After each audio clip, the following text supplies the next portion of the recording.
An Islamic prophecy states Muslims will never be ruled by non-Muslims for more than 100 years. In 1911 Libya was taken from the Ottomans by Italy.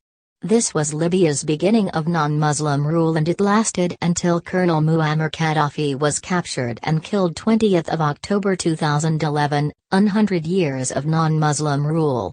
The capital of Algeria was captured by the French in 1830.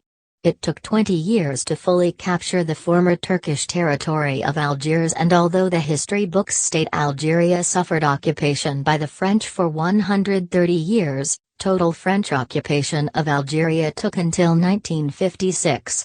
The Algerian War of Independence began in November 1954, after 100 years of non-Muslim rule.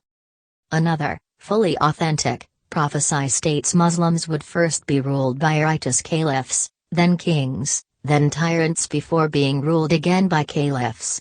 Islamic history indeed shows this pattern, and with the fall of the tyrant Gaddafi in Libya, Saddam Hussein in Iraq, Hosni Mubarak in Egypt, and Bashar al-Assad facing the same fate in Syria, it is either a time for new oppressors to rise, like Sisi in Egypt, or the time of a renewed caliphate. With the above evidence of Muslims not being ruled for more than 100 years, the 21st century looks Islamic. A further authentic prophecy states that every 100 years Allah will send a reformer who will bring the Islamic world back to true Islam.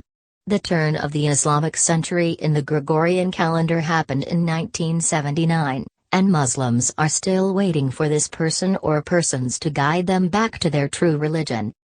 During the Crusades, Jerusalem was taken by European Christians in 1099 and retaken by Saladin in 1187, nearly 100 years later.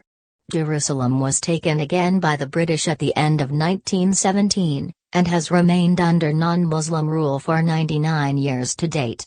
Although this Islamic prophecy, based on a tradition attributed to the Prophet Muhammad, is not considered rigorous enough to be authentic, the patterns we see in history show that there is something to be said for Muslims not being ruled by non-Muslims for more than 100 years.